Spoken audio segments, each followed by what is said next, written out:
ထူးချွန်သူလောကမှာသူများတဲ့ထူးခြားတဲ့အရည်အသွေးရှိတဲ့ပုဂ္ဂိုလ်တွေအောင်မြင်ကျော်ကြားတဲ့ပုဂ္ဂိုလ်တွေကိုထူးချွန်သူလို့ခေတ်ဆက်ဆက်မှာသူခေတ်နဲ့သူအလိုက်သူအဆင့်နဲ့သူဆိုတာလို့ထူးချွန်သူတွေဆိုတာကိုသတ်မှတ်ဖော်ပြလေ့ရှိကြလွန်ခဲ့တဲ့နှစ်ပေါင်း1500ကလည်းမြတ်စွာဘုရားလက်ထက်တော်မှာထူးချွန်သူဆိုတဲ့ပုဂ္ဂိုလ်တွေဖော်ပြခဲ့ထူးချွန်သူဆိုတာကိုပါဠိဘာသာနဲ့ပြောမယ်ဆိုရင်ဣတဒက္ခလူတိုင်းဟာအရာခတ်သိမ်းမှာထူးချွန်နိုင်တာမဟုတ်ဘူးသူစွမ်းဆောင်နိုင်တဲ့ကိစ္စတစ်ခုမှာထူးချွန်သူဖြစ်သူရောက်ရှိကြထူးချွန်တဲ့ပုဂ္ဂိုလ်ဆိုတာဟာတာမန်အရေးချင်းနဲ့ထူးချွန်လာတာမဟုတ်ဘူးကံတရားတစ်ခုတည်းနဲ့လည်းထူးချွန်လာတာမဟုတ်ဘူးသူရဲ့ဆောင်ရွက်လုပ်ခိုင်မှုတွေအရေးချင်းတွေခြေခံအကြောင်းတရားတွေကြောင့်ထူးချွန်လာတာဖြစ်တယ်ထူးချွန်သူဟာမျိုးမျိုးရှိတယ်စီးပွားရေးထူးချွန်သူရှိတယ်လူမှုရေးထူးချွန်သူရှိတယ်ဘာသာရေးထူးချွန်သူရှိတယ်နိုင်ငံရေးထူးချွန်သူရှိတယ်အမျိုးစုံအောင်ပြောရေးဆိုရေးအနုပညာကိစ္စကစလောကမှာရှိတဲ့ဘက်စုံကိစ္စတွေမှာသူနေရာနဲ့သူထူးချွန်မှုဆိုတာတွေကိုရရှိကြတယ်မြတ်စွာဘုရားလက်ထက်တော်အခါကာလတုန်းကပညာအရေးချင်းနဲ့ပတ်သက်တဲ့ထူးချွန်သူဆိုတာရှင်သာရိပုတ္တရာမထေရမြတ်ပဲဖြစ်တယ်တကုဣတိပစွမ်းရည်တတ္တိနဲ့ပတ်သက်ပြီးတော့ထူးချွန်သူဆိုတာရှင်မမောဂလအဲ့ဒါလို့ထူးချွန်သူလို့သတ်မှတ်ရတဲ့ပုဂ္ဂိုလ်တွေမှာဆိုင်ရာအကြောင်းတရားတွေရှိတယ်လောကလူတွေကထင်ကြတယ်ထူးချွန်တယ်ဆိုတာသူကံအကျိုးပေးလို့ထူးချွန်တယ်လို့ဒီလိုထင်ကြတာတကယ်တော့မဟုတ်ဘူးကံဆိုတာကတော့အခြေခံအကြောင်းအနေနဲ့တော့ထည့်သွင်းစဉ်းစားရမှာဖြစ်တယ်အခြေအနေတစ်ခုကိုဖန်တီးပေးတာကံသို့တော့ကံတစ်ခုတည်းနဲ့ထူးချွန်လာတာလားလို့ဆိုမဟုတ်ဘူးရှင်သာရိပုတ္တရာဟာပညာအရာမှာထူးချွန်မှုဆိုတဲ့နေရာမှာအဓိကဘာကိုဖော်ပြတယ်လဲလို့ဆိုလို့ရှိရင်စိဏဝတိတာဆိုတဲ့စကားလုံးနဲ့ဖော်ပြထားတာကိုထောက်ရှုရစိဏဝတိတာဆိုတာလေ့ကျင့်တဲ့စွမ်းရည်တတ္တိရှိတာပညာဉာဏ်ထူးချွန်လာတာဆိုတာသူ့ရဲ့လေ့ကျင့်မှုဟာအလွန်ကြီးမားတယ်ဘယ်ကိစ္စမှာပဲဖြစ်ဖြစ်ဆင်ញင်စဉ်းစားတယ်အမှတ်တမဲ့မနေဘူးအသေးခွဲလေးကစပြီးတော့ကွဲပြားခွဲခြားနဲ့လိလာသုံးသပ်မှုစွမ်းအားတွေသူကပြုလို့ရှိအဲ့ဒီပြုမှုကြောင့်ပဲသူပညာထူးချွန်မှုဟာပို့ပြီးတော့ထင်ရှားလာရှင်မမောဂလန်တကူထူးချွန်တယ်ဆိုတာတမန်အားဖြင့်လူတွေကတော့ထင်ကြလိမ့်မယ်ပါရမီပါလို့သို့မဟုတ်ဆုတောင်းခဲ့လို့ပါရမီဆိုတာအခြေခံအားဖြင့်ရှိနိုင်ပါတယ်ဆုတောင်းခဲ့တာလေသူ့ရဲ့ဝါသနာစရိုက်ကိုဖော်ပြတာသို့တော့သူ့ရဲ့ထူးချွန်မှုဟာဒီဘဝရဲ့လှုပ်ဆောင်ချက်ကိုမေ့မထားသင့်ဘူးဘာကြောင့်ရှင်မောဂလန်ဟာထူးချွန်တဲ့ပုဂ္ဂိုလ်ဖြစ်တယ်လဲဆိုရင်အချိန်ရသမျှကိစ္စတွေမှာတမာတိကျင့်စဉ်တစ်ခုနဲ့ပဲနေထိုင်ပြီးတော့တကိုးမျိုးဖန်ဆင်းလေ့ကျင့်ခြင်းဆိုတဲ့အလုပ်ကိုသူအမြဲတမ်းလုပ်ဆိုလိုတာကလေ့ကျင့်နေလို့ထူးချွန်တာလို့ဒီလိုဆိုတာဘလောက်ပဲပါရမီပါဘလောက်ပဲဆုတွေတောင်းခဲ့ဒီဘဝမှာဘာမှမလုပ်ဘဲနဲ့အိတ်နေရင်တော့ဒီလိုထူးချွန်မှာမဟုတ်ဘူးဒါကြောင့်မို့ထူးချွန်သူဆိုတဲ့ပုဂ္ဂိုလ်တွေမှာဘဝမှာလှုပ်ဆောင်ချက်တွေရှိတယ်ဆိုတာတော့မှတ်သားကြရမှာဒါကြောင့်မို့ကံတစ်ခုတည်းကိုအားပြုရမှာမဟုတ်ဘူးမဂ္ဂဒေဝလင်္ကာမှာမဏိဆရာတော်ဘုရားကြီးကဘုရားကျမ်းစာကနေပြီးတော့ထုတ်နှုတ်ပြီးကံဟုမူလတန်ဗုဒ္ဓတို့ဟောပြသည်မှာအရင်သာဖြစ်ကံတရားကိုအခြေခံအကြောင်းအနေနဲ့ဟောတာမှန်တယ်သို့တော့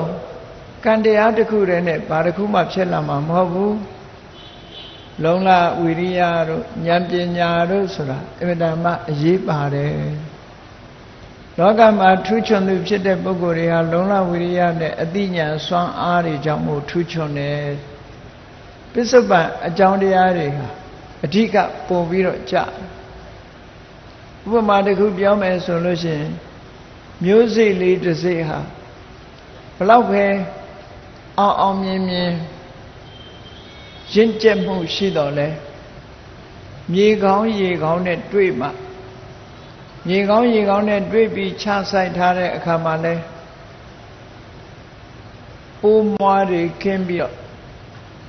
အလင်းရောင်တို့လိုအပ်ချက်တွေပြည့်ပြည့်ဝမှရမှရေလောင်းခြင်းပေါင်းသိခြင်းဆိုတာမျိုးတွေနဲ့ပြည့်စုံမှုပြည့်ပြည့်ဝဝရမှထိုမျိုးစိတ်တွေကပေါက်လာတဲ့အပင်ဟာရှင်သန်မှာဖြစ်တယ်မျိုးစိတ်လေးကအစစ်အမှန်အည်အသွေးရှိုံတစ်ခုတည်းနဲ့မဖြစ်နိုင်ဘူးလက်ရှိအကျိုးပြုနေတဲ့မြေရည်ရဲ့အဓိကစွမ်းဆောင်မှုကိုထည့်သွင်းစဉ်းစားရတယ်ဒါကြောင့်မို့မျိုးစိတ်တစ်ပင်တစ်ပင်စိုက်ပြီးဆိုရင်ဘယ်မြေနဲ့ဘယ်ရည်နဲ့တော်တယ်ဆိုတာဘာကိုထည့်သွင်းပေးရမယ်ဘယ်လိုပြုစုရမယ်ဆိုတဲ့ပညာရပ်တွေဟာထိုမျိုးစိတ်တွေကပေါက်လာတဲ့အပင်ရှင်သန်မှုကြီးထွားဖို့ဆိုတာအတွက်အများကြီးထောက်ကူတွေပြုထို့တူပဲဘုန်းကြီးတို့တွေလူလောကမှာဖြစ်လာတဲ့အခါကံဆိုတာအခြေခံကပေးထားတဲ့အကြောင်းတစ်ခုရထားအဲ့ဒီရထားပြီးတဲ့နောက်မှာလက်တွေ့လှုပ်ဆောင်မှုလိုက်နာကျင့်သုံးမှုပေါ်မှာမူတည်ပြီးတော့ထူးချွန်ထက်မြက်မှုဆိုတာဖြစ်ပေါ်လာနိုင်တယ်အေးဆိုလိုတာကထူးချွန်ထက်မြက်မှုဆိုတာအခုလက်ရှိဘဝမှာလှုပ်ဆောင်မှုပေါ်မှာမူတည်တယ်လို့ဒီလိုပြောစီးပွားရေးထူးချွန်တယ်ဆိုတဲ့ပုဂ္ဂိုလ်ဟာစီးပွားရေးကိုအာရုံစိုက်တယ်ကြံကောင်းညံကောင်းတွေရတယ်ဒါတွေမကဘူးအခြေအနေပေးတဲ့ခေတ်အခါမျိုးနဲ့အခြေအနေပေးတဲ့အနေအထားမျိုးတွေရမှစီးပွားကိစ္စမှာထူးချွန်နိုင်တယ်လူမှုရေးထူးချွန်တယ်ဆိုတဲ့ပုဂ္ဂိုလ်တွေဟာလည်းစွန့်စားခြင်းအနစ်နာခံခြင်းလူမှုရေးကိစ္စတွေလိုအပ်ချက်တွေကိုဖြည့်ဆည်းပေးခြင်းဆိုတဲ့ပစ္စုပန်လက်ရှိဘဝလှုပ်ဆောင်ချက်တွေကြောင့်ထူးချွန်ကြတာဖြစ်တယ်ထို့တူပဲစာပေထူးချွန်တယ်နုပညာကိစ္စတွေမှာထူးချွန်တယ်ဘာသာရေးကိစ္စတွေမှာထူးချွန်တယ်ဆိုတဲ့အချိန်ဒီမှာလည်းပဲထိုပုဂ္ဂိုလ်ရဲ့လက်ရှိလုပ်ရကြိုးစားမှုတွေပေါ်မှာမူတည်ပြီးတော့ဖြစ်ပေါ်တယ်လို့ဒီလိုမှတ်သားရဒါကြောင့်မို့မြတ်စွာဘုရားကထူးချွန်သူဆိုတဲ့အနေအထားမျိုးတစ်ခုရဖို့ရအတွက်အချက်လက်တွေ၅မျိုးကိုဒီသုတ်တန်တစ်ခုမှာဖော်ပြထားအဲ့ဒီသုတ်တန်ကိုလေ့လာသုံးသပ်ကြည့်ပြီးတော့ဘယ်ကိစ္စမှာပဲဖြစ်ဖြစ်လူတွေထူးချွန်မှုအတွက်ဘာတွေလိုအပ်တယ်ဆိုတာဟာဒီသုတ်တန်အရာထင်ရှားသိတာလားဒါကြောင့်မို့မြတ်စွာဘုရားကအဲ့ဒီသုတ်တန်မှာဟောတော့ကတော့ဒီရှေးခေတ်ကာလကဘုရင်နေရင်အဖြစ်အသုံးပြုတဲ့ဆင်နေမြင်းနေနဲ့ပတ်သက်ပြီးတော့ဆင်အာဇာနည်မြင်းအာဇာနည်တို့ရဲ့ထူးချွန်တဲ့အရည်ချင်းရဖို့ရာအတွက်ဘယ်လိုအရည်ချင်းကောင်းတွေရှိတယ်ဆိုတာကိုမြတ်စွာဘုရားရှင်းလင်းပြရင်းနဲ့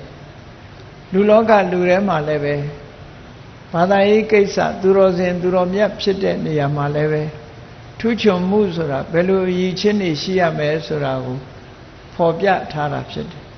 သို့တော်မြတ်စွာဘုရားရဲ့တရားတော်ဟာအခြေခံလူအဖွဲ့အစည်းလူအစဉ်တန်းတွေမှာလည်းပဲဘုရားဟောကြားထားတဲ့အချက်အလက်အတိုင်းပဲထူးချွန်သူဆိုတာဒီအရည်ချင်းတွေရဖို့ရာအတွက်ပစ္စုပန်မှာလက်ရှိဘဝမှာဘာတွေလုပ်ဘာတွေလိုအပ်တယ်ဆိုတာကိုတိတိလင်းလင်းကြီးဖော်ပြထားတာဖြစ်သောကြောင့်ဒီအချက်တွေအတိုင်းလိုက်နာကျင့်သုံးမယ်ဆိုရင်မိမိကိုယ်တိုင်ဟာမိမိဝါသနာပါရာကိစ္စမှာထူးချွန်နိုင်တယ်လို့ဒီလိုပဲမှတ်သားကြအောင်ဘယ်ကိစ္စမှာပဲဖြစ်ဖြစ်နော် ထူးချွန်ထက်မြက်ဖို့အတွက်နံပါတ်1အရေးကြီးဆုံးလောကလူသားတွေဟာသင်ဆရာမြင်ဆရာဆိုတာရှိတယ်ဘောဓုတ္တစီဝရတာရှိတယ်မကြားဘူးပဲမသိယူဘူးပဲထူးခြားပြောင်မြောက်လာတယ်ဆိုတာဘယ်ကိစ္စမှမရှိဘူးဒီကနေ့ခေတ်မှာဆိုရင်ပို့ပြီးတော့များတယ်ငယ်ရစဉ်ကလေးဘဝကစပြီးတော့ကျောင်းတွေထားကြတယ်ကောလိပ်တွေထားကြတယ်ကျူရှင်တွေထားကြတယ်တက္ကသိုလ်တွေထားကြတယ်ကြားဘူးနာဝသင်ယူဖို့ရအတွက်ထားတာဖြစ်တယ်ကြားဘူးနာဝရှိဖို့သင်ယူဖို့ဆိုတဲ့အတတ်ပညာသင်ကျောင်းတွေကောင်းလေလေထိုပုဂ္ဂိုလ်ရဲ့ထူးချွန်မှုတွေအရည်အသွေးတောက်ပြောင်လာဥပမာမယ်တယံဇာတပစ္စည်းမျိုးဖြစ်တဲ့မြေကြီးတွေကထွက်လာတဲ့တန်မိုးရှိတဲ့ဗရမ ्या ယရနာဒီပင်နဲ့ကြောက်သွေးသမားရဲ့လက်တွင်းမှာစနစ်တကျအပြည့်နာစာကင်းအောင်သွေးပြီးပုံဖော်ခြင်းမရှိဘူးဆိုရင်တန်မိုးတက်မှာမဟုတ်ဘူးကြောက်သွေးသမားရဲ့အရည်ချင်းပေါ်မှာမူတည်ပြီးတော့သွေးတဲ့အခါမှာထိုကြောက်ကလေးကြောက်ဗရမ ्या ကြောက်ကလေးတွေဟာ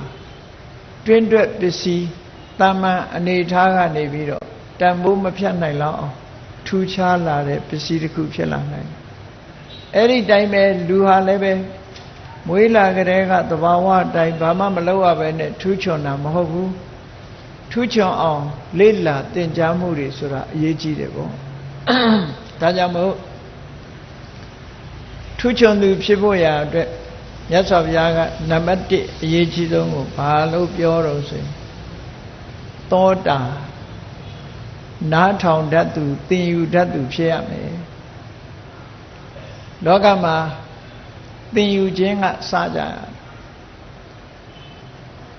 လူဘဝရလာတဲ့အခါမှာ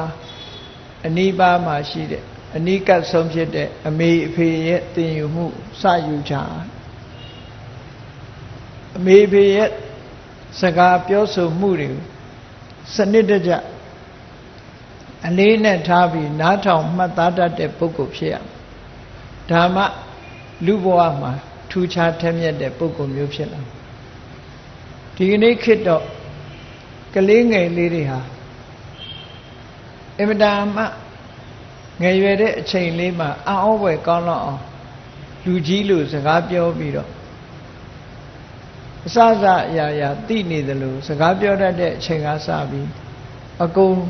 ပြောနိုင်ဆိုနိုင်တဲ့အနေအထားတစ်ခု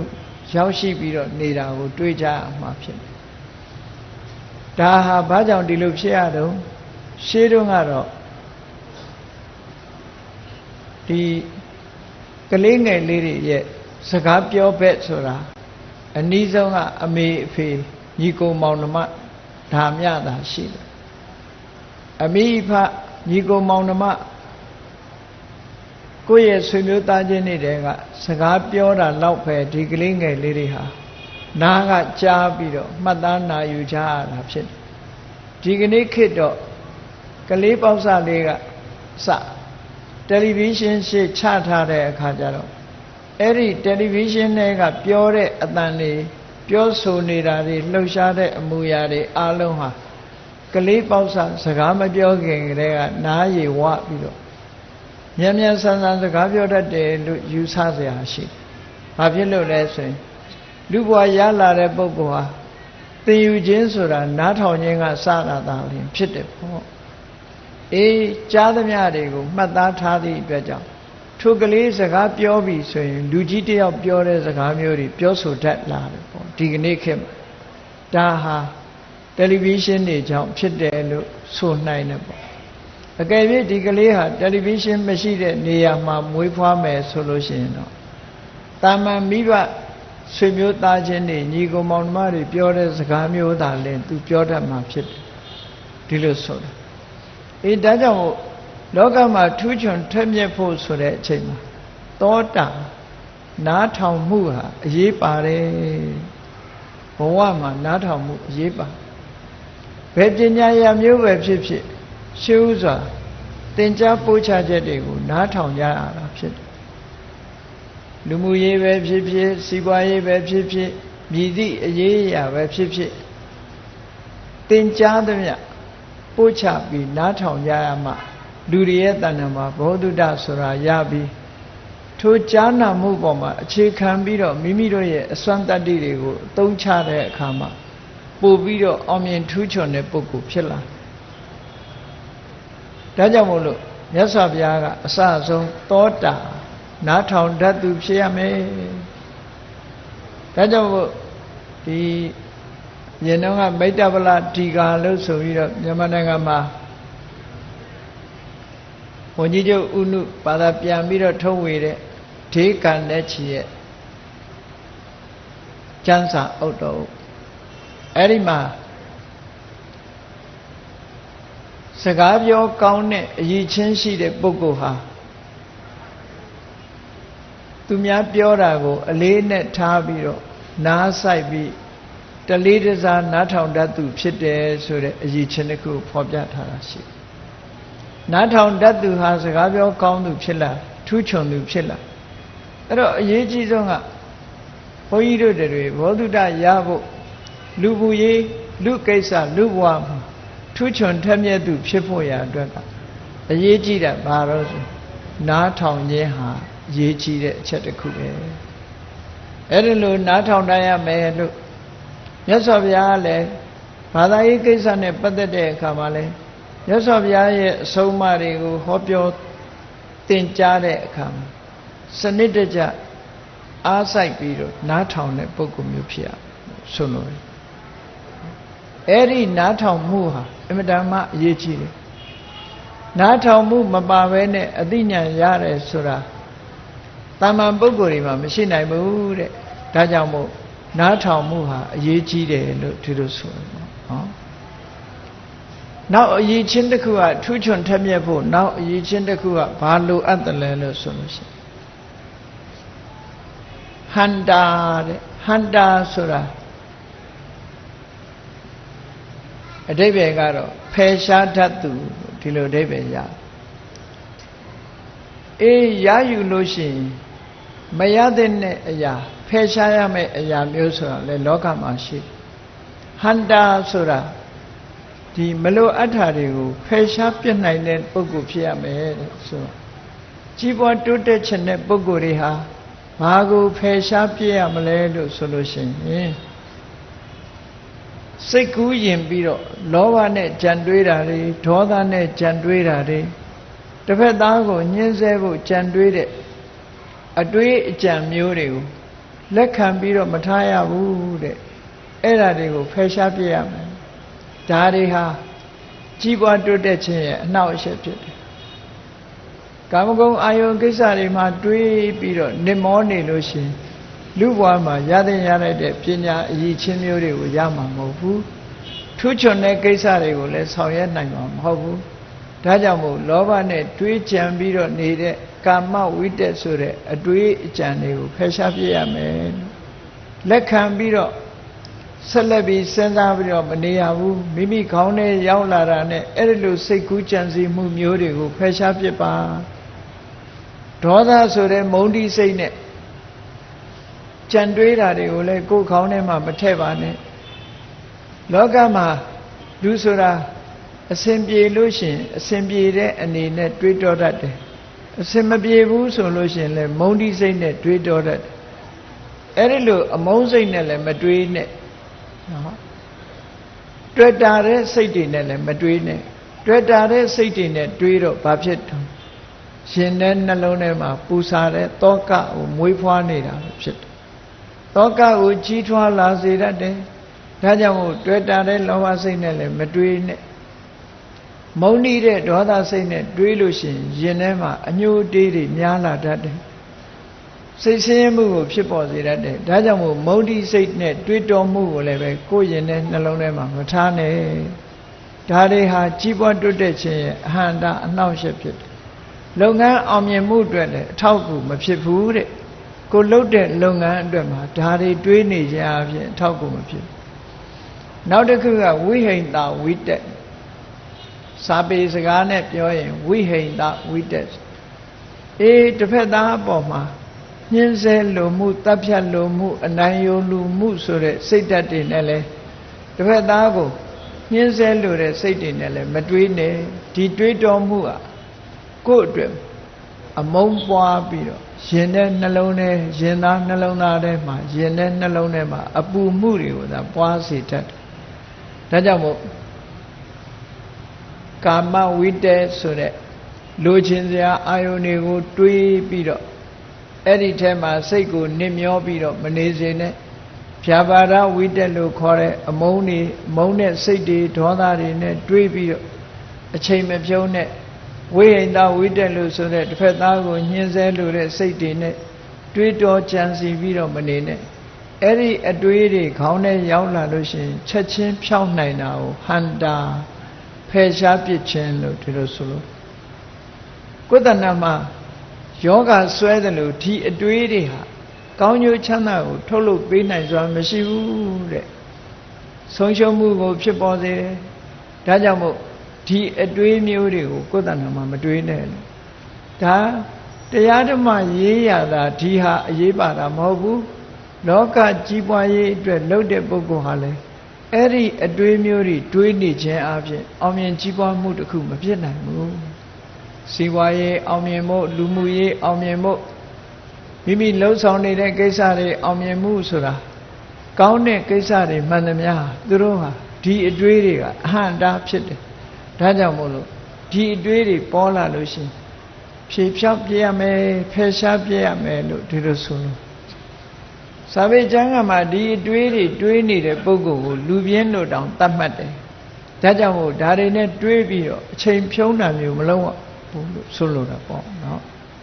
လောဘနဲ့တွေးနေတဲ့အတွေးဒေါသတွေနဲ့လွှမ်းမိုးနေတဲ့အတွေးတွေသူများကိုညှင်းဆဲလို့တဲ့ပြင်းထန်တဲ့ဒေါသနဲ့တွေးတဲ့အတွေးတွေအဲ့ဒီအတွေးတွေဟာရာဇဝမှုတစ်ခုစီတို့သာလဲဥတည်သွားပြီးတော့ကြီးပွားတိုးတက်မှုအတွက်အဟံတာဖြစ်တယ်ဒါကြောင့်ထူးချွန်မှုကိုမဖြစ်စေဘူးတဲ့ဒီအတွေးတွေကိုဖယ်ရှားနိုင်ရကျော်လွှားနိုင်သူဖြစ်ရကိုလုပ်နေတဲ့လုပ်ငန်းတစ်ခုစီးပွားရေးဆိုစီးပွားရေးလူမှုရေးဆိုလူမှုရေးနိုင်ငံရေးဆိုနိုင်ငံရေးအောင်မြင်ကြီးပွားဖို့အတွက်ထူးချွန်ထက်မြက်အောင်ကိုလေ့လာနေတဲ့လုပ်ငန်းအပေါ်မှာသာလေအာယုံစိုက်ပြီးတော့လုပ်ရမယ်လို့ဒီလိုဆိုတာပေါ့ဒါကနံပါတ်1ချက်ပြောနံပါတ်3ချက်ကျတော့အရေးကြီးတာဘာတော့လို့ဆိုရင်ရခိတာစောင့်ထိန်မှုရှိရမယ်လောကမှာထူးချွန်ထက်မြက်လာတဲ့ပုဂ္ဂိုလ်တွေဟာဒီစောင့်ထိန်မှုရှိလို့ထိမ့်ထိမ့်သိမ့်သိမ့်နေတတ်လို့ကိုယ့်ကိုနော်ထိမ့်သိမ့်နိုင်တဲ့ပုဂ္ဂိုလ်တွေဒါလည်းထူးချွန်ထက်မြက်မှုကိုရတယ်ထိမ့်သိမ့်မှုမရှိတဲ့ပုဂ္ဂိုလ်စောင့်စည်းမှုမရှိတဲ့ပုဂ္ဂိုလ်ဟာမဖြစ်တဲ့နာတွေဖြစ်အောင်လုပ်မိသည့်အတွက်ကြောင့်ဘဝမှာကြာရှုံးသွားတတ်တယ်ဒါကြောင့်မို့ကိုယ့်ကိုထိမ့်သိမ့်ဆောင်ရှောက်မှုဆိုတာအမြဲတမ်းအရေးကြီးတယ်တရားဓမ္မကျင့်ကြံကြိုးခုံနေတဲ့ပုဂ္ဂိုလ်တွေဒါမကလူမှုရေးဆောင်ရွက်နေတဲ့ပုဂ္ဂိုလ်စီးပွားရေးဆောင်ရွက်နေတဲ့ပုဂ္ဂိုလ်နိုင်ငံရေးဆောင်ရွက်တဲ့ပုဂ္ဂိုလ်အစလောကမှာကြီးပွားတိုးတက်မှုအတွက်ဆောင်ရွက်နေတဲ့ပုဂ္ဂိုလ်တိုင်းဟာကိုယ့်ကိုထိမ့်သိမ့်ဆောင်ရှောက်မှုဟာအရေးပါတယ်လို့ဒီလိုဆိုဘာတွေထိမ့်သိမ့်ဆောင်ရှောက်ရမှာလဲလို့ဆိုရင်ကိုယ်စိတ်ကလေးကိုထိမ့်သိမ့်ဆောင်ရှောက်ဘာနဲ့ထိမ့်သိမ့်ဆောင်ရှောက်စိတ်ဆိုတာဘလို့ဖြစ်တတ်တယ်လဲမျက်စိကမြင်စရာအာယုံလေးကိုမြင်ပြီးလို့ရှိရင်မထိမ့်သိမ့်မှုဆိုရင်မြင်မှုပေါ်မှာအကြောင်းပြုပြီးတော့ပြဿနာတွေတက်လာဟောဆိုပါစို့နှစ်သက်ဖွယ်ဆွဲလန်းဖွယ်ကိုမြင်ပြီးလို့နှစ်သက်ဆွဲလန်းမှုဆိုတဲ့စိတ်ကိုမထိမ့်နိုင်မအောင်ဤနိုင်လို့ရှိရင်ပြဿနာတစ်ခုဖန်တီးတတ်တယ်မုန်းတီးတဲ့စိတ်ကလေးမြင်ပြီးတဲ့နောက်မှာမိမိအမြင်အာယုံပေါ်မှာမုန်းတီးတဲ့စိတ်လေးပေါ်လာလို့ရှိရင်လေအဲ့ဒီမုန်းတီးတဲ့စိတ်ကိုမထိမ့်သိမ့်နိုင်ဘူးဆိုလို့ရှိရင်ပြဿနာတစ်ခုကိုဖန်တီးပေးတယ်လောကလူတွေထိမ့်သိမ့်ဆောက်ရှောက်ရမှာဆိုရင်ပြဿနာဖြစ်မဲ့အရာတွေကိုထိမ့်သိမ့်ဆောက်ရှောက်ရမယ်လို့ဒီလိုဆိုလို့ပြဿနာဆိုတာဘယ်ကလာလဲလို့မေးကြည့်လိုက်မြင်ပြီးတဲ့နောက်မှာပြဿနာဖြစ်တတ်တယ်ကြားတဲ့အတန်နောက်မှာလည်းပြဿနာဖြစ်တတ်တယ် နှာခေါင်းနဲ့နမ်းရှူရတဲ့အနတ်နဲ့ပတ်သက်ပြီးတော့လည်းပြဿနာတက်တတ်တယ်လျှာနဲ့ပတ်သက်ပြီးတော့အရသာခံမှုပေါ်မှာလည်းပြဿနာတက်တတ်တယ်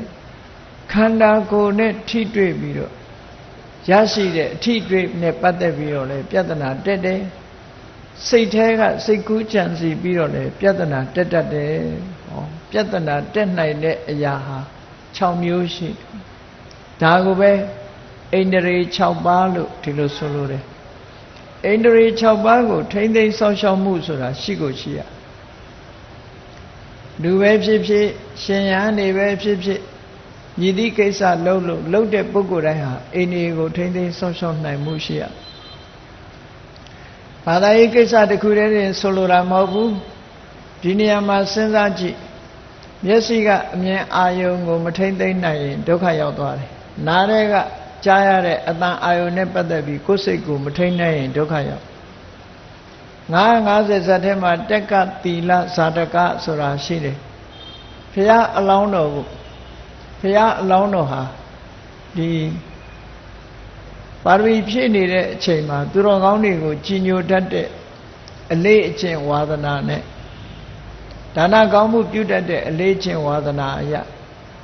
သူနေတဲ့နန်းတော်မှာပိစိကဗုဒ္ဓတွေကိုပင့်ပြီးတော့ဆွံ့ကြွေးလေရှိတယ်အဲ့ဒါလို့ဆွံ့ကြွေးတဲ့အခါမှာပိစိကဗုဒ္ဓတွေကိုလျှောက်ထားတယ်သူကတက္ကသိုလ်ပြည်မှာနေတာပိစိကဗုဒ္ဓတွေကသူ့ကိုမိန့်ကြားတယ်ဒီတက္ကသိုလ်ပြည်မှာတော့သူဘယင်ဖြစ်ဖို့မရှိဘူးတခြားနိုင်ငံတစ်နိုင်ငံမှာတက္ကသိုလ်ဒီဘယင်ဖြစ်ကိုရောက်နိုင်တယ်သို့တော့အဲ့ဒီနိုင်ငံရောက်အောင်သွားဖို့လမ်းခရီးမှာအမတန်မှအန္တရာယ်တွေများတယ်ဘာတွေကိုဖြတ်တန်းသွားရမလဲလို့ဆိုရင်လူရောင်ဖန်ဆင်းတတ်တဲ့ဒီဘလူးတွေကြက်တွေပေါ်များတဲ့ခရီးလမ်းကြီးကိုဖြတ်တန်းရလိမ့်မယ်အဲ့ဒါလို့ဖြတ်တန်းတဲ့အခါမှာကိုယ့်ကိုထိမ့်သိမ်းဆောက်ရှောက်နိုင်စွမ်းရှိရမယ်မရှိလို့ရှိရင်ဟိုဘက်နောက်တစ်မြို့တစ်နိုင်ငံကိုရောက်မှာမဟုတ်ဘူးအဲ့ဒါကြောင့်ထိမ့်သိမ်းဆောက်ရှောက်နိုင်မယ်ဆိုရင်ဟိုဘက်ရောက်ရင်ကြီးပွားတိုးတက်မယ်ဘယင်ဖြစ်လိမ့်မယ်လို့ပိစိကဗုဒ္ဓတွေကပြောတော့ဘုရားလောင်းကပိစိကဗုဒ္ဓစကားလက်ခံပြီးသူအဲ့ဒီကိုရောက်အောင်သွားမယ်ဆိုတာဆုံးဖြတ်တယ်အေးသူ့နောက်ကအဖော်လိုက်လာမဲ့သူ့ရဲ့လက်ရင်းတပည့်တွေကလိုက်ဖို့လုပ်တဲ့အခါသူကပြောပြတယ်ငါနောက်လိုက်လို့ရှိရင်စိတ်ဓာတ်ကြံ့ခိုင်မှုလိုတယ်လမ်းခရီးမှာဒါတွေအတွေ့အကြုံတွေဖြစ်ပေါ်လာလိမ့်မယ်အဲ့ဒီကြရင်ကိုယ်စိတ်ကိုနိုင်ပါမလားနိုင်ဖို့အရေးကြီးတယ်လမ်းခရီးမှာဖြားယောင်းသွေးဆောင်မှုတွေအများကြီးနဲ့ကြုံနိုင်တယ်ပေါ့အဲ့ဒါတွေကိုထိမ့်သိမ်းဆောင်ရှောက်နိုင်စွမ်းရှိရကိုယ်စိတ်ကိုထိမ့်ချုပ်နိုင်ရအားလုံးဟာကိုယ့်ကိုယုံကြည်ပြီးတော့သွားကြတာတောလန်တောစခန်းကြီးကိုဖြတ်တန်းတဲ့အခါကျတော့အဲ့ဒီမှာကြက်တစီတွေကမြို့ကြီးအောင်ဖန်ဆင်းထားပြီးတော့လှပေပပေဆိုတဲ့အမျိုးသမီးငယ်လေးတွေအများကြီးဖန်ဆင်းပြီးတော့ဖန်ဆင်းကြတယ်အဲ့ဒီမြို့ထဲဝင်လိုက်လို့ရှင်ဟိုကြည့်လိုက်တိုင်းအချောအလှလေးတွေကြီးပဲအဲ့ဒါလို့အပြောဆိုကလည်းရှင်ကျေးကြတယ်ဆက်ဆံရေးရလည်းပဲအတ္တမရှင်ကျေးသိမ်မွေးကြတယ်ဆိုတော့ဘုရားအလောင်းကတော့တတိထားတယ်ဒါတွေဟာလူသားမဟုတ်နိုင်ဘူးဆိုပြီးသူ့ကိုယ်ကသူထိမ့်သိမ့်နေတယ်ပေါ့အဲ့ဒီမှာစခန်းချတဲ့အခါသူ့နောက်ကပါလာတဲ့လူတယောက်ဟာအလှအပကိုမက်မောတဲ့လူတယောက်ဖြစ်တော့အလွန်ချုံးမောလှပတဲ့အမျိုးသမီးငယ်လေးတွေပေါ်မှာမျက်စိကျပြီးတော့သူဟာရှေ့ခရီးကိုဆက်မလိုက်တော့ဘဲနဲ့ခြေထောက်နာလို့မသွားနိုင်တော့ဘူးဆိုပြီးစင်ကြီးတွေပေးပြီးတဖြည်းဖြည်းနောက်ချန်ရစ်ပြီးနောက်ဆုံးမှာဘလူးစာဖြစ်သွားတယ်ဟောတာကိုယ့်ကိုမဆောင်ရှောက်နိုင်ဘူးဆိုရင်မရဘူးလို့ဆိုလို့သူ့စိတ်သူမထိုင်းနိုင်တခါနောက်တစ်ယောက်နောက်တနေရာရောက်တဲ့အခါကျတော့အဗ္ဗဓမ္မတာယာတဲ့သချင်းတန်တွေဂီတတန်တွေအဆိုကောင်းဓာရီနဲ့ပွဲလန်းသဘင်ကြီးကျင်းပတဲ့အခါမှာအဲ့ဓာတွေနဲ့ဖြားရောက်ကြပြန်တယ်အဲ့ဒီရောက်တဲ့အခါအတန်ကိုမမောတွေ့တာတတ်တဲ့လူတယောက်ကလည်းအတန်ပေါ်မှာဆွဲလန်းပြီးကိုယ်စိတ်ကိုမထိန်နိုင်တဲ့အတွက်ကြောင့်သူဟာလည်းပဲ နောက်ကျခြံရစ်ပြီးတယောက်တည်းမှာနောက်ဆုံးဘလူးစားခံလိုက်ရတယ်အတန်နဲ့တခါအနံ့ကြိုက်တဲ့နေရာမှာလည်းပဲအလုံးကိုမှုေးကြိုင်တဲ့အနံ့တွေဖန်ဆင်းထားတော့အဲ့ဒီမှုေးကြိုင်တဲ့အနံ့တွေပေါ်မှာသူ့စိတ်ကိုမထိန်သိမ့်နိုင်တဲ့အခါနောက်လူတစ်ယောက်ကလည်းအဲ့ဒီမှာပဲကြံရစ်ပြန်တယ်ပေါ့သူလည်းဘလူးစားခြင်းခံလိုက်ရပြန်နောက်တနေရာကျတော့စားပွဲတောက်ပွဲစားတောက်ဆိုင်ကြီးတွေဖွင့်ထားပြီးတော့စားပွဲတောက်ပွဲခဲပွဲဘောစဉ်ပြည့်ပြည့်စုံစုံနဲ့ဖြားယောင်းသွေးဆောင်ပြီးတော့ကောင်းတာတွေကျွေးမွေးတဲ့အခါမှာအကောင်းကြိုက်တဲ့လူတယောက်ကလည်းအဲ့ဓာတွေမက်မောပြီးတော့ဒီနေရာကမခွာနိုင်အောင်ဖြစ်တော့သူလည်းပဲအဲ့ဒီမှာပဲကြံရစ်ပြန်တယ်ကြံရစ်တော့သူလည်းပဲဘလူးစာဖြစ်သွားနောက်ဆုံးအထီးတွေ့ဖွတ်တတ်ပါအာယုံနဲ့စုံတဲ့အခါမှာလည်းပဲအထီးတွေ့ကိုမမောတတ်တဲ့ပုဂ္ဂိုလ်တယောက်အထီးတွေ့ကိုမခွာနိုင်မခွာရက်ဖြစ်ပြီးနောက်ဆုံးသူလည်းပဲကြံရစ်တော့ဘလူးစာဖြစ်သွားဖះနောက်ကလိုက်လာတဲ့လူ9ယောက်စလုံးဟာကြံရစ်သွားအားလုံးဘလူးစာဖြစ်ပြီးဆုံးရှုံးသွားဖះလောင်းတူးသာလင်စိတ်ကိုခိုင်ခိုင်မာမာထားပြီးသူကင်တဲ့လက်နဲ့ကိုဆွဲဆွဲမြဲမြဲကင်ပြီးအဲ့ဒီခရီးကိုဖြတ်ကျော်နိုင်ခဲ့တယ်လို့ဆိုတဲ့950ဇတ်ထဲမှာပါတဲ့တက္ကသီလဇတ်ဟာထူးချွန်တဲ့ပုဂ္ဂိုလ်တွေဟာဘလောက်တတ္တိရှိရတယ်ဘလောက်ကိုယ့်ကိုယ်ထိမ့်သိမ်းဆောင်းရှောက်နိုင်ရမယ်ဆိုတာကိုဖော်ပြထားတာဖြစ်တယ်ဘဝမှာဖြတ်တန်းရပြီဆိုလို့ရှိရင်လေဒီလိုပဲကိုယ်စိတ်ကိုမထိန်းနိုင်လို့လမ်းကုလကနေဒုက္ခရောက်သွားတဲ့ပုဂ္ဂိုလ်တွေအများကြီးဖြစ်နေ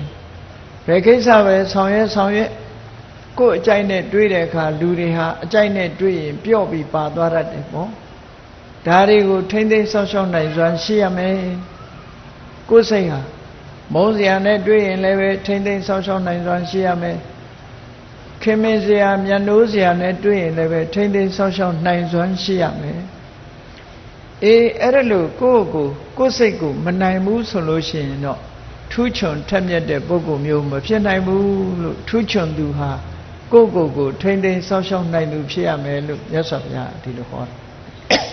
ဒါလည်းပဲလောကမှာအလွန်ထင်ရှားတဲ့အရေးကြီးတဲ့အချက်တစ်ခုဖြစ်တယ်နောက်တစ်ခုကဘာလဲလို့ဆိုရင်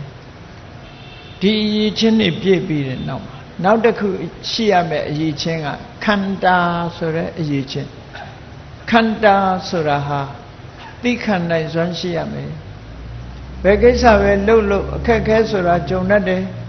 အဲ့ဒီကျုံလာတဲ့အခက်ခဲတွေကိုဖြတ်ကျော်ဖို့ဆိုတာလူတွေမှာသိခံရတဲ့အနေအထားမျိုးတွေရှိတယ်။ဘာတွေကိုသိခံရတာတုံးလို့ဆိုရင်ယာတိဥရုဒံကိုသိခံရတယ်။ကိုယ်နဲ့ဆက်ဆံတဲ့ပုဂ္ဂိုလ်တွေရဲ့အပြောအဆိုကိုလည်းသိခံရတယ်။နော်။ယောဂဝေဒနာဖြစ်ပေါ်လာလို့ရှိရင်လည်းယောဂဝေဒနာကိုသိခံရ။အဲ့ဒီသိခံမှုဆိုတဲ့မျိုးစုံအောင်သိခံအခက်အခဲတွေမှန်သမျှတွန်းလှန်နိုင်ဖို့အတွက်သိခံခြင်းဆိုတာအရေးကြီးတယ်။ညာသောအဖြစ်သိခံတယ်ဆိုတာလူတွေကတစ်ဖက်သားကကိုယ်စော်ကားတာကိုငုံခန္ဓာကိုပဲသိခံတယ်လို့ထင်တာ။တကယ်ကတော့သိခံမှုဆိုဒီမှာစိတ်နှလုံးမတုန်လှုပ်ခဲနဲ့ဘဂတိအနေအထားမပြတ်အောင်ကိုယ်စိတ်ကိုထိန်းချုပ်နိုင်တဲ့စွမ်းရည်တတ္တိတစ်မျိုးကိုသိခံတယ်လို့ခေါ်တာ။အဲ့ဒါလို့မဟုတ်ဘဲနဲ့ငုံခံယုံခံပြီးတော့စိတ်ထဲကမကြေမနပ်ဖြစ်နေရင်သိခံခြင်းဆိုတဲ့ခန္တီမဖြစ်ဘူးသိခံခြင်းဆိုဒီမှာကိုယ့်ကိုစော်ကားလည်းပဲဒီစကားကိုဖျောက်ပလိုက်တယ်ချက်ချင်းပဲပြန်ပြီးတော့လက်ခံစဉ်းစားတာတွေးတောတာတွေမလုပ်ဘူးတွေးတောတာမလုပ်ဘူးဒါဟာသိခံအပူဒဏ်အေးဒဏ်ဆာလောင်တဲ့အတန်တွေခက်ခဲပင်ပန်းမှုတွေအကုန်သိခံလေ့ကျင့်တဲ့အချိန်မှာဆိုရင်အားလုံးဟာအခက်ခဲတွေနဲ့ကြုံတွေ့သမျှသိခံကြရတာပြောဆိုဆုံးမတဲ့စကားသံတွေရိုင်းပြပြောတာပဲဖြစ်ဖြစ်ရင်ကြီးပြောတာပဲဖြစ်ဖြစ်ကိုမကြိုက်တဲ့အပြောတွေခံရလို့ရှင်လေသိခံနိုင်စွမ်းရှိရမယ်ခန္ဓာကိုယ်ပေါ်မှာကြာရောက်လာတဲ့နော်ခေါင်းကိုက်ခြင်းဝမ်းဗိုက်နာခြင်းစတဲ့ခန္ဓာကိုယ်ပေါ်မှာဖြစ်ပေါ်လာတဲ့ယောဂဝေဒနာတွေကိုလည်းသိခံနိုင်စွမ်းရှိရမယ်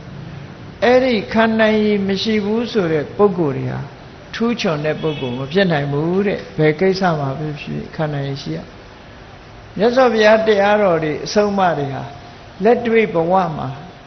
တကယ်အကောင်ထဲပေါ်ပြီးတော့ဖြတ်တန်းရတဲ့နေရာမှာစွမ်းရည်တတ္တိတွေရဖို့အတွက်မြတ်စွာဘုရားဘဝနဲ့ဆက်ဟပ်ပြီးတော့ရှင်းပြောတာဖြစ်တယ်ပေါ့အေးထူးချွန်သူဖြစ်ဖို့ရာအတွက်သိခံခြင်းဇွဲကောင်းခြင်းဆိုတဲ့အခြေအနေဟာအရေးကြီးဆုံးပဲဒီလိုဆိုလို့သိခံရမယ်ဇွဲလုံးလဆိုဒီမှာpersevere တို့ perseverance တို့ခေါ်တဲ့ဇွဲဆိုဒီမှာဆွဲဆွဲမြဲမြဲပြုလုပ်တာကိုဆိုလို့တယ်ကိစ္စတစ်ခုဟာအလွယ်တကူနဲ့အောင်မြင်တာမဟုတ်ဘူးအောင်မြင်မှုအတွက်ဆွဲဆွဲမြဲမြဲလုပ်ဖို့လိုအပ်တယ်ပေါ့အဲ့ဒီဆွဲဆွဲမြဲမြဲဆိုတဲ့ဇွဲရှိဖို့လိုအဲ့ဒီဇွဲနဲ့သိခံမှုနဲ့တွဲဖက်ပြီးတော့အလုံးလုံးပြီးဆိုလို့ရှိရင်ကိုလိုချင်တဲ့ပန်းနဲ့ရောက်ပြီးထူးချွန်တဲ့ပုဂ္ဂိုလ်အဖြစ်ရောက်ရှိနိုင်တယ်လို့ဒီလိုဆိုတာပေါ့နော်ဒါကြောင့်မို့ဆွဲဆွဲမြဲမြဲဇွဲရှိရှိနဲ့သိခံရဒါကထူးချွန်ထက်မြက်တဲ့ပုဂ္ဂိုလ်တွေအတွက်အရေးကြီးတဲ့အချက်တစ်ခုပဲဖြစ်တယ်ပေါ့အေးနောက်တစ်ခုအရေးကြီးတဲ့အချက်တစ်ခုကဘာတော့လို့ဆိုလို့ရှိရင်ခန္ဓာတဲ့ကိုသွားခြင်းနဲ့ပန်းတိုင်အရောက်ကိုသွားဖို့လမ်းခုလက်တင်မှာပဲလမ်းဆုံးသွားတာမျိုးမဖြစ်စေရဘူးကိုရည်မှန်းချက်အတိုင်းမရောက်အောင်ကြိုးစားပန်းစားလှုပ်ဆောင်သွားနိုင်ရမယ်ပေါ့ဒါမှလောကမှာထူးချွန်ထက်မြက်သူဆိုတာဖြစ်နိုင်တယ်အနုမို့ဆိုရင်ပေါက်ရောက်အောင်မြင်အောင်မလှုပ်ဆောင်နိုင်မှုဆိုရင်ထူးချွန်ထက်မြက်သူမဖြစ်နိုင်ဘူးလို့မြတ်စွာဘုရားရဲ့ဒေသနာတော်မှာထူးချွန်သူအတွက်အခုလိုအည်ချင်းတွေကိုဖော်ပြထားတာလက်တွေ့လိုက်နာကျင့်သုံးရမယ့်အချက်တွေကြီးပဲပေါ့ခန္ဓာဆိုတဲ့သွားရောက်ခြင်းဆိုတာဟာပန်းတိုင်မရောက်မချင်းလောကကိုရည်မှန်းချက်ပန်းတိုင်ရောက်သည့်ထိအောင်ဘလောက်ပဲကြာဘလောက်ပဲအချိန်ယူရကိုရည်မှန်းချက်မရောက်သေးသမျှနောက်မဆုတ်ဘူးဆိုတဲ့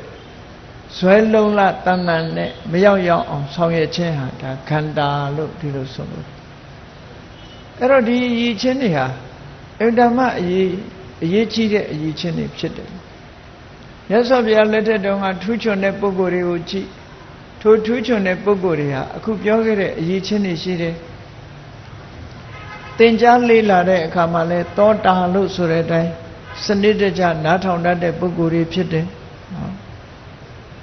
စနစ်တကျနားထောင်တတ်တဲ့ပုဂ္ဂိုလ်တွေဖြစ်တယ်ဟန္တာလို့ဆိုတဲ့စိတ်ကူးရင်ပေါ်မှာနစ်မျောပြီးတော့မနေဘူးမတွေးတဲ့အရာတွေတွေးမိနေလို့ရှိရင်ထိုအတွေးတွေကိုပယ်ဖြောင်းနိုင်တဲ့ပုဂ္ဂိုလ်မျိုးတွေဖြစ်တယ်အနုမို့ဆိုရင်စိတ်ကူးရင်ထဲမှာနစ်မျောပြီးတော့လူဟာရှေ့မတိုးပဲဖြစ်တတ်တယ်ဟော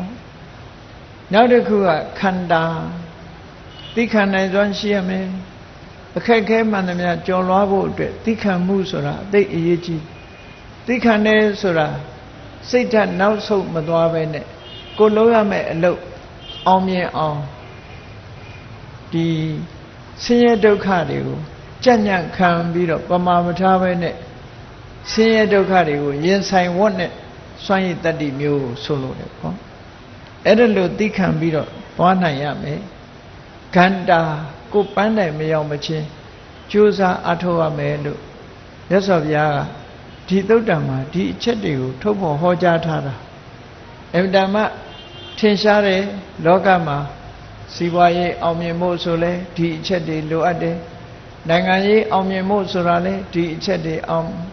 လူမှုရေးကိစ္စတွေအောင်မြင်ဖို့ဆိုတာလည်းဒီအချက်တွေလိုအပ်တယ်ဘယ်ကိစ္စမှာပဲဖြစ်ဖြစ်ကိုယ့်ရဲ့ထူးချွန်ထက်မြက်မှုဆိုတာတွေဟာဒီအချက်တွေနဲ့ပြည့်စုံမှသာလေအောင်မြင်နိုင်တယ်နောက်ဆုံးအနေနဲ့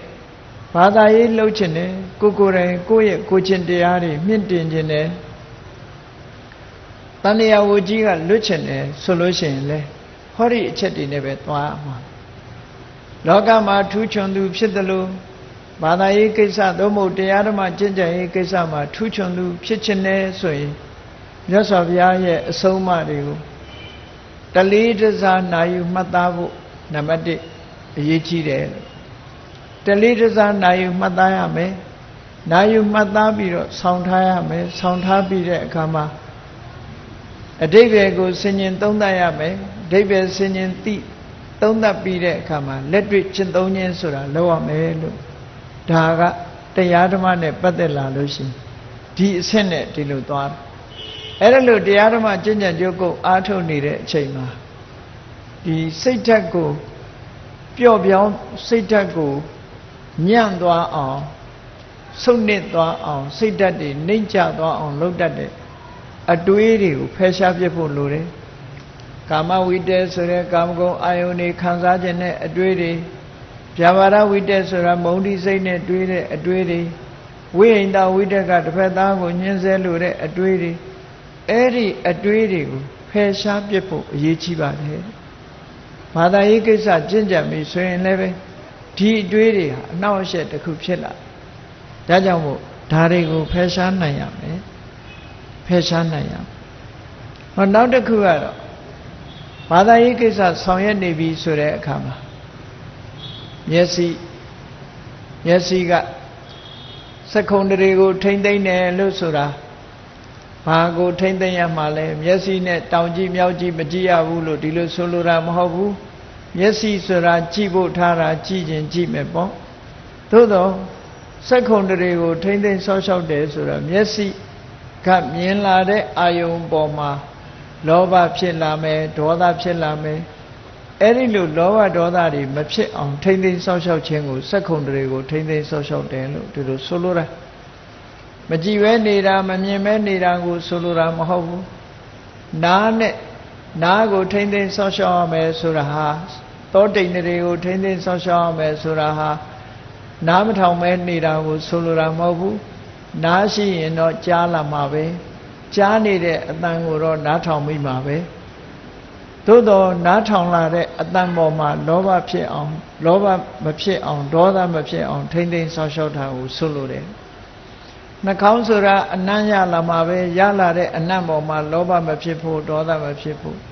တရားကလည်းအရသာကိုသိမှာပဲသိလာတဲ့အရသာပေါ်မှာလောဘမဖြစ်ဖို့ဒေါသမဖြစ်ဖို့ခန္ဓာကိုယ်ကလည်းအထီးအတွေ့ဆိုတာထီးတွေ့မှာပဲထီးတွေ့လာတဲ့အထီးတွေ့ပေါ်မှာလောဘမဖြစ်အောင်ဒေါသမဖြစ်အောင်ထိမ့်သိမ့်ဆောက်ရှောက်တယ်စိတ်ဆိုတာလည်းကြံမိကြရာကြံတဲ့အခါမှာလောဘဖြစ်เสียအကြံနေကြံမိလို့လောဘဆိုတာဖြစ်လာတတ်တယ်မုန်းတိเสียတွေတွေးသည့်အတွက်ကြောင့်ဒေါသဆိုတာဖြစ်လာတတ်တယ်အဲ့ဒီလိုလောဘတွေဒေါသတွေမဖြစ်အောင်ထိမ့်သိမ့်ဆောက်ရှောက်မှုကိုအိန္ဒြေ6ပါးကိုထိမ့်သိမ့်ဆောက်ရှောက်တယ်လို့ဒီလိုဆိုတာဘာနဲ့ထိမ့်သိမ့်ဆောက်ရှောက်အောင်မလဲလို့ဆိုရင်တတိနဲ့ထိမ့်သိမ့်ဆောက်ရှောက်အိန္ဒြေမှာတကားတွေတတ်ဆင်ထားသလိုပဲမိမိတဏ္ဍမှာဒီအာယုန်တွေဝင်လာဖို့မျက်စိနာနာလျာကာယမနလို့ဆိုတဲ့တကား6ပေါက်အဲ့ဒီတကား6ပေါက်ကဝင်လာတာတွေမှန်သမျှကိုစစ်ပြီးတော့မိမိလက်ခံတဲ့ဟာမှာလက်ခံလက်မခံတဲ့နာဖယ်ရှားပြီးတော့လုံညုံအောင်ထိမ့်သိမ့်ဆောက်ရှောက်ခြင်းကိုစောင့်ရှောက်ခြင်းလို့ဒီနေရာမှာဒီလိုဆိုတာပေါ့နော်စောင့်ရှောက်နိုင်ရမယ်အေးစိတ်ဆိုတာဒီဘဝဆိုတာကြုံတွေ့လာတဲ့အရာတွေကမြောင်များစွာရှိတယ်ခံစားတဲ့အရာတွေကြုံတွေ့တတ်တယ်လို့မခံစားတဲ့အရာတွေကြုံတွေ့တတ်တယ်တရားဓမ္မကိုကျင့်ကြံကြိုးကိုအထုတ်ပြီးဆိုတဲ့အခါမှာမိမိမခံနိုင်တဲ့အေးနဲ့လည်းတွေ့ခြင်းတွေ့မယ်မိမိမခံနိုင်တဲ့အပူနဲ့လည်းတွေ့ခြင်းတွေ့မယ်ဥပုသ်ဆောင်တယ်ဆိုတာစာခြင်းဆိုတာနဲ့လည်းတွေ့နိုင်တယ်မွတ်သိပ်ခြင်းဆိုတာနဲ့လည်းတွေ့နိုင်တယ်အဲ့ဒါလို့တွေ့လာတဲ့အခါမှာမိမိစောင့်ရှောက်တဲ့ဒီဥပုသ်သီလပြီးပြင်းပြင်းဖြစ်ဖို့အတွက်ဆာလောင်ခြင်းဆိုတာသိခံနိုင်ရမယ်မွတ်သိပ်ခြင်းဆိုတာလည်းသိခံနိုင်ဒါကိုသိမခံနိုင်ဘူးဆိုလို့ရှိရင်ကိုယ့်ရဲ့သီလအောင်မြင်မှုကိုရမှာမဟုတ်ဘူးဒါကြောင့်မို့ခန္ဓာဆိုတာသိခံမှုကအရေးကြီးတယ်လို့ဒီလိုဆိုတယ်ဒါရင်လားလို့ဆိုမကဘူးတူနဲ့တူဆက်ဆံပြောဆိုကြတဲ့အခါမှာကိုယ့်ကိုပြောလာတဲ့စကားတွေနဲ့ပတ်သက်ပြီးတော့ခွန်းတုံပြန်လှန်ပြီးဒေါသရကြီးဖြစ်ဖို့မဟုတ်ဘူးဖြစ်ပေါ်လာတဲ့စကားတွေကိုမိမိမှတ်သားပြီးတော့မထားပဲတိမှတ်ပြီးတော့မထားပဲနဲ့သိခံခြင်းခွင့်လွှတ်ခြင်းမေ့ပြစ်ခြင်းဖြင့်သိခံမှုကိုကြိုးစားအားထုတ်ကြဒုက္ခနာရထားတဲ့ပုဂ္ဂိုလ်မှာယောဂဝေဒနာဆိုတာလည်းဖြစ်လာတတ်တယ်ဖြစ်လာတတ်တဲ့ယောဂဝေဒနာကိုအောက်ဤသိခံနိုင်စွမ်းရှိရမယ် တရားထုတရားမြတ်ရဖို့အတွက်ကလည်းဒီရည်ချင်းတွေဒီလိုရှိရမယ်လို့ဒီလိုဆိုလို့နောက်ဆုံးသွားခြင်းနဲ့မိမိရဲ့အဆင့်တန်းနိဗ္ဗာန်ထိအောင်ကိုသွားခြင်းနဲ့ဆိုလို့ရှိရင်နိဗ္ဗာန်ကိုဘာနဲ့သွားမလဲဘာသာရေးကိစ္စဆောင်ရွက်လို့တရားဓမ္မတွေကိုလေ့ကျင့်ခြင်းနဲ့ပုဂ္ဂိုလ်တူတယောက်ဟာနိဗ္ဗာန်ကိုဘယ်ပုံနဲ့သွားရမလဲလို့ဆိုမြတ်စွာဘုရားကသွားပုံသွားနည်းတွေအများကြီးရှင်းပြထားတာရှိတယ်နိဗ္ဗာန်သွားခြင်းပြီဆိုလို့ရှိရင်မဂ္ဂင်၈ပါးကျင့်တရားမှာကြည့်လိုက်ဘာကိုစီကံချက်တွေအရင်ထားရမလဲအပြောဆိုနဲ့ပတ်သက်တဲ့စီကံချက်ကိုအရင်ထားပြောဆိုမှုနဲ့ပတ်သက်လာတဲ့အခါစီကံချက်ကဘာတွေတော့လိမ်မပြောနဲ့မှန်တာကိုပြောမယ်တူနဲ့တူမတက်အောင်ဂုံတိုင်းနဲ့ညီညွတ်အောင်သာပြောရမယ်ဆက်ဆိုတဲ့ကျမ်းမ်းတဲ့စကားမျိုးတွေကိုမပြောနဲ့ယဉ်ကျေးသိမ်မွေ့စွာပဲပြောရမယ်တရားလက်လွတ်စကားမျိုးတွေမပြောနဲ့အကျိုးရှိတဲ့စကားကိုသာပြောရမယ်ဆိုတဲ့ကိုချင်းသီလကိုအရင်လေ့ကျင့်ရနောက်ဒါကိုတမ္မာဝါစာလို့ခေါ်တယ်အဲ့ဒါလေ့ကျင့်ပြီးတဲ့အခါတမ္မာကမ္မန္တမိမိကိုယ်တိုင်ကကောင်းတဲ့အလုပ်တွေလုပ်တယ်ဆိုတာသူများအသက်ကိုမတတ်ဘူးရှောင်တယ်သူများဥစ္စာမခိုးဘူးရှောင်တယ်သူတစ်ပါးသားမယားမပြစ်မှားဘူးရှောင်တယ်ဆိုတဲ့တမ္မာကမ္မန္တအဲ့ဒီဝစီဒုစရိုက်၄ပါးကိုရှောင်ကျင်တာကတမ္မာဝါစာကာယဒုစရိုက်၃ပါးကိုရှောင်ကျင်တာကတမ္မာကမ္မန္တလို့ဒုစရိုက်9ပါးရှောင်ကျင်ပြီးသားဖြစ်သွားတယ်အဲ့ဒါလို့ရှောင်ကျင်မှုနဲ့ပဲကိုယ့်ရဲ့အသက်မွေးမှုဟာအဲ့ဒီဒုစရိုက်တွေနဲ့တခုမှအသက်မမွေးပဲနဲ့စင်ကြယ်တန်ရှင်းတဲ့မိမိရဲ့ဘဝအသက်မွေးမှုကိုတိဆောက်ထားမယ်ဆိုရင်တမ္မာအာဇီဝကြည့်လိုက်မယ်ဆိုရင်ကိုဟာဘယ်ရှုထောင့်ကနေကြည့်အပြစ်ကင်းနေတဲ့ပုဂ္ဂိုလ်ဖြစ်တယ်ကိုချင်းသီလဆိုတာအပြစ်ကင်းမှုကိုဖော်ဆောင်ခြင်းပဲဖြစ်တယ်ဒါကြောင့်မို့အပြစ်ကင်းတာနဲ့တပြိုင်နက်အနဝိဇ္ဇဒုက္ခဆိုတဲ့အပြစ်ကင်းတဲ့ချမ်းသာမျိုးဟာတခြားချမ်းသာနဲ့မတူဘူးဘယ်အခါပဲတွေးငါဘာအပြစ်မှမရှိဘူးဘာမှလုံးမထားဘူးဆိုရင်စိတ်နှလုံးဟာကြည်နူးဖွယ်ရာဖြစ်တယ်စိတ်နှလုံးကြည်နူးလာရင်ဝမ်းသာခြင်းဆိုတာဖြစ်တယ်ဝမ်းသာခြင်းဖြစ်လို့ရှိရင်ဝမ်းမြောက်ခြင်းပီတိဆိုတာလာတယ်ပီတိဖြစ်လို့ရှိရင်ပတ္တတိဆိုတဲ့ကိုယ်စိတ်ငြိမ်းချမ်းမှုဖြစ်တယ်ကိုယ်စိတ်ငြိမ်းချမ်းမှုဖြစ်ရင်ဒုက္ခဆိုတဲ့ချမ်းသာမှုလာတယ်ဒုက္ခဖြစ်ရင်စိတ်တည်ငြိမ်မှုဆိုတဲ့တမာတိလာတာပဲကိုချင်းသီလရှိခြင်းကြောင့်စိတ်တည်ငြိမ်မှုရလာပြီဆိုတဲ့အခါ